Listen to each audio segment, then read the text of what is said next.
Hi, I'm Ed Marsh. Welcome to this episode of Signals from the OP. Signals is designed to put new ideas and perspectives in front of busy industrial company executives, but in brief, easily digestible video chunks. It's been a while since we've had a recession. As I record this in June of 2022, markets are in turmoil. Q1 GDP was negative, and it seems likely that Q2 will repeat. 2 quarters of negative GDP growth is the definition of a recession. But even if it doesn't happen immediately, anecdotes of demand slackening are piling up quickly, and it's likely that we're going to have one soon. So manufacturers have to ask themselves, how will they sell in a recession? It's a particularly important question for several reasons. First, it's been almost 15 years since we last flexed those recession sales muscles. 2020 was really just a flash recession. Management and sales teams have changed in the meantime, and some lessons may have been forgotten. Second, for the last couple of years, most companies have really only had to answer the phone and do some basic prospecting to sell as much as they could make. So it's going to feel like a really dramatic change versus just a normal business cycle fluctuation. Third, buying habits have changed a lot since the last recession, which means we'll have to update our sales approach. And fourth, the business environment in which companies make decisions has changed as well, and therefore they'll react differently to a recession. Now, we know that in a recession, certain things will happen. Companies will move to conserve cash and become increasingly risk averse. That means that justifications have to be more compelling and outcomes clearer. Traditional decision makers, like a CEO or president, are often more closely supervised by boards, investors, even spouses and other stakeholders. There's an important reverse wealth effect that psychologically weighs on decision, whether a private company owner's portfolio or a public company share performance. Financing will be more difficult to obtain. Your competitors will discount to win orders to keep cash flowing, and many suppliers will experience duress. That's the bad news, but there's lots of good news too. For instance, even in a severe recession, we might experience a decline in GDP of 5%. Since we've recently generally grown at 2% a year, that means we'll be back to the level of 2019. And you were selling machines in 2019. So based on the numbers alone, it shouldn't be terribly disruptive. Of course, there's also psychology. Most recessions last from 9 to 17 months, and the recent ones toward the shorter end of that, so it won't last that long. A recession will help to eliminate weaker competition and create opportunities for you to acquire some strong talent, and possibly even some inorganic growth. Buying some struggling but important businesses that support your core market is a great opportunity. People and companies will continue to do business, but they'll be more cautious. And that caution will mean longer sales cycles, larger buying teams, more complex purchase approvals, and tougher negotiations around price and payment terms. But if you boil all these down, you realize that continued top-line growth and predictable revenue during a recession come down to superb sales skills, execution, and management.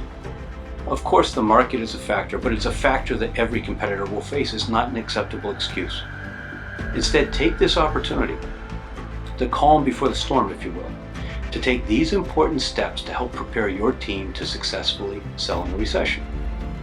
First, you must be really clear about your ideal customer profile, your product market fit, the problems you solve, the outcomes you help achieve, your competitive positioning, and the compelling reasons why people and companies should buy your product or service even if they're uncertain about their business. Most companies I chat with sell in response to inquiries. Companies decide they want to buy a machine and engage vendors to discuss technical specs, but rarely do most machinery companies really understand the transformative business impact and considerations that they can have on their customers' businesses.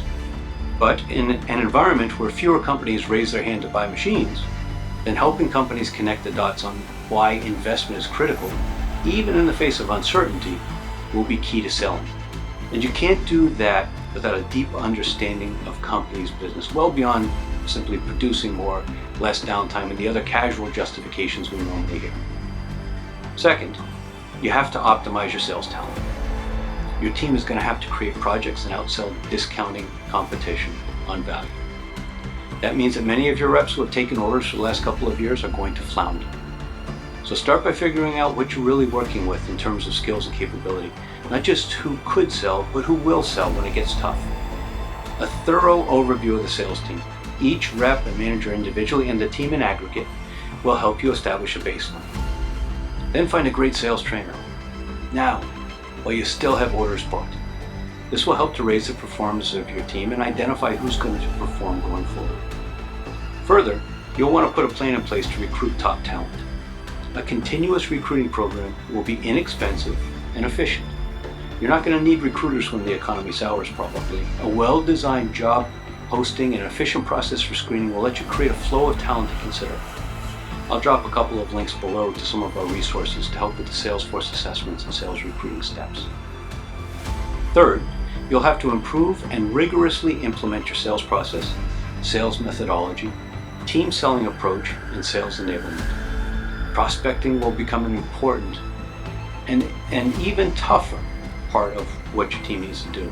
And that's going to require content and tools that your team can use to optimize efficiency and effectiveness.